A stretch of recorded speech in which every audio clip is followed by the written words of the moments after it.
오늘 말씀은 먼저 첫 번째는 다윗이 바로 이제 다윗의 마지막 말년에 솔로몬에게 왕의 자리를 넘겨주던 그 시점에 대해서 바로 말씀을 해주고 있고, 또 한 가지는 레위 사람들이 바로 하나님 앞에 맡은 일, 레위 지파에 대한 어떤 족보에 관련되어진 말씀들을 오늘 본문의 말씀 속에서 증거해 주고 있습니다.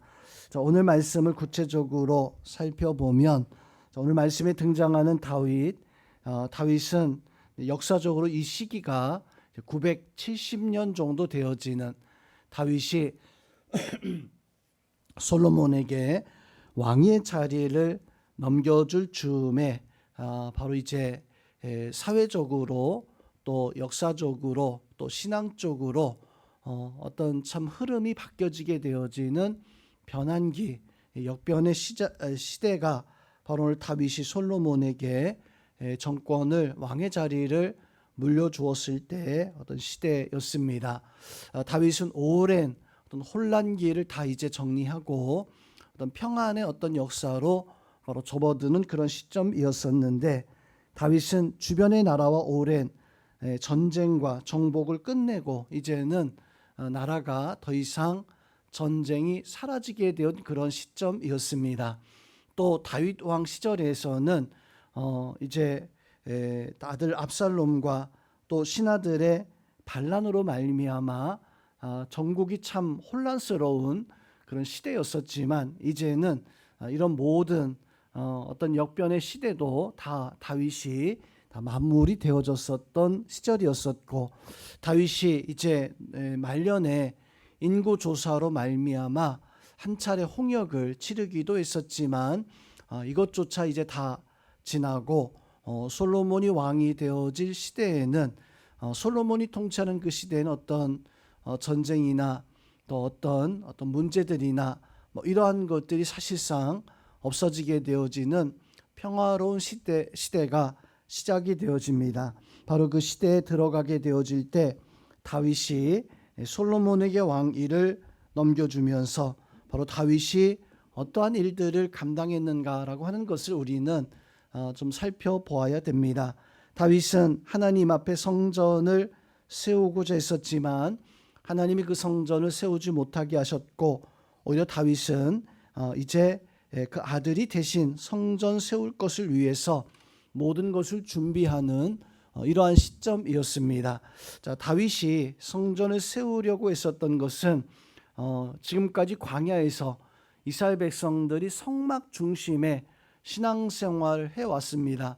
자, 성막이라고 하는 것은 옮겨 다니면서 이렇게 예배하는 그러한 장소가 바로 성막이었다면, 이제 예루살렘에 어떤 도시를 건설하고 그곳의 수도를 결정하고 난 연후에 성막은 더 이상 옮겨 다니는 어떤 예배 장소가 아니라 한 군데 머물러서 그곳에 거하면서 예배하는, 이제는 성막이 아니라 성전의 예배 시대가 준비되어지는 이러한 시대였습니다. 그래서 오늘 역대상 23장의 이 말씀에서 다윗이 솔로몬에게 왕위의 자리를 넘겨주게 되어지고, 또 오늘 말씀에서 보면 3절에서 5절까지 제사장들의 어떤 사명, 역할이 달라지는 그 모습에 대해서 말씀을 해주고 있습니다.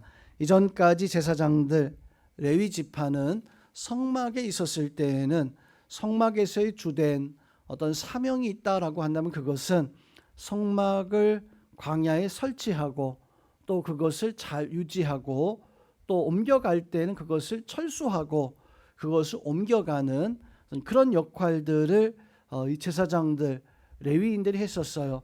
즉 레위인들은 성막을 관리하면서 이것을 옮겨가고 설치하는, 철거하는 그러한 일들이 레위인들의 주된 어떤 일, 사명이었었다라고 한다면, 자, 오늘 3절에서부터 5절까지 말씀에서는 다윗이 바로 이제 성전을 세워나가기 위해서 준비하는 제사장들의 사명이 변화되어지는, 사명이 달라지는 것에 대해서 말씀을 해주고 있습니다. 오늘 3절의 말씀에서 보면 레위 사람들 당시 30세 이상 계수하였더니 모든 남자의 수가 3만 8천 명이었다라고 이렇게 말씀을 해주고 있습니다. 그리고 4절 말씀을 보니까 첫 번째로 성전을 보살피는 사람들이 등장하는데 3만 8천 명 중 가운데 2만 4천 명, 한 3분의 1가량 대부분의 제사장들, 레위인들이 하는 일이 무엇이냐면 성전을 보살피는 일을 맡기었다. 그 일을 하게 되어졌다. 성전을 보살핀다라고 하는 것은 이제 성전이 성막이 옮겨 다니는 게 아니라 이제 한 곳에 세워지면 그곳을 관리하고 또 성전에 사용되어지는 물건들을 정리하고 청소하는 것부터 시작해서 제사를 준비하는 일까지 모든 일을 관리하는 그런 제사장들이 2만 4천 명을 두어서 이러한 일들을 성전에서 하게 되어졌다라고 하는 사실을 말씀을 해주고 있습니다. 오늘날 교회에서 많은 사명을 우리가 감당을 해야 됩니다.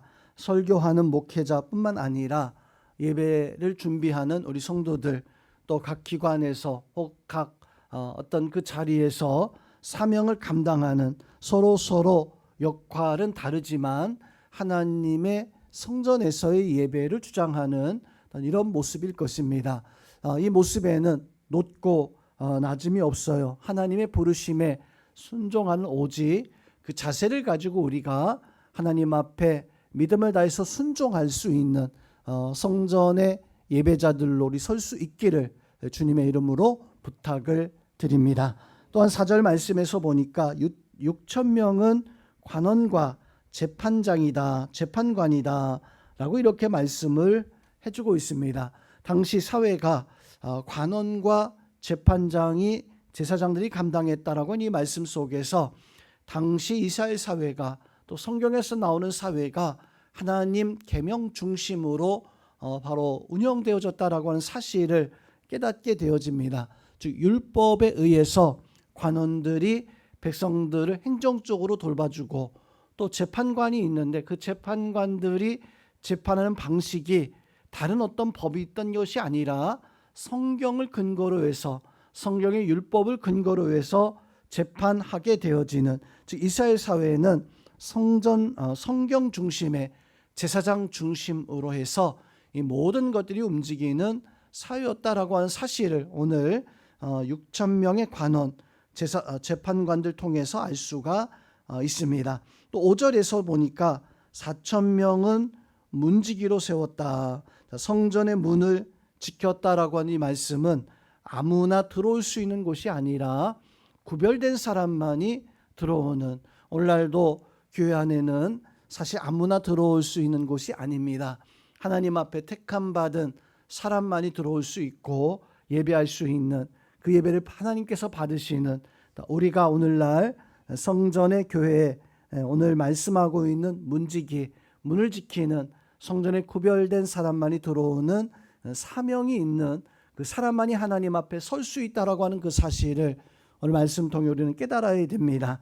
마지막으로 오늘 5절에서 보니까 4천 명이 그가 여호와께 찬송을 드리기 위해서 만든 악기로 찬송하는 자들이다. 이전에는 성막에서는 찬송하는 자들이 없었어요.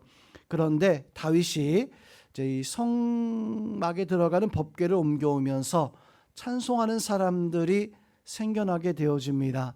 나팔을 불고 비파를 연주하면서 그 성막에 법궤를 옮겨왔고, 오늘 말씀에서 보니까 4천 명이 악기를 가지고 찬송하는 자들이 이제 레위 지파 속에 생겨나게 되어지는, 이렇게 성막의 어떤 예배에서 성전의 예배로 달라지면서 예배의 모습도 조금의 변화가, 제사의 모습도 변화가 있고 사명도 달라지게 되어지는 이런 역사가 있었습니다. 자, 오늘 이 말씀 속에서 우리는 어떤 은혜를, 어떤 교훈을 얻게 되어집니까? 하나님은 다윗을 통해서 레위인들이 각기 자기 어떤 할 일과 사명을 찾게 하고 그 사명을 가지고 하나님의 성전에서 봉사하게 했습니다.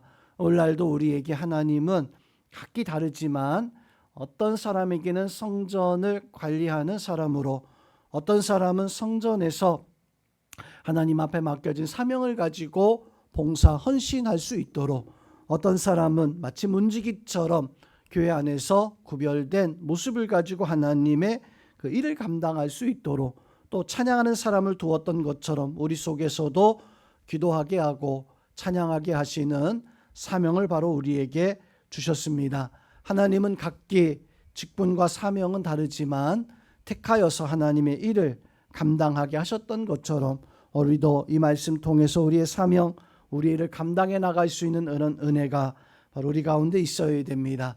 오늘 말씀 속에서 하나님은 교회를 세우시는 하나님, 또 우리에게 사명을 맡기시는 하나님, 그 교회를 세우시고 사명을 맡기신 하나님이 우리를 통해서 바로 교회를 세우고 우리를 통해서 하나님의 사명을 주셨는데, 우리가 우리 주 예수 그리스도에게 바로 우리의 사명을 감당하며 우리의 맡겨진 일을 감당함으로 말미암아 하나님의 교회, 예수 그리스도의 중심된 교회의 사명을 세워나갈 수 있는 우리 모든 성도님들 되시기를 주님의 이름으로 축원드립니다.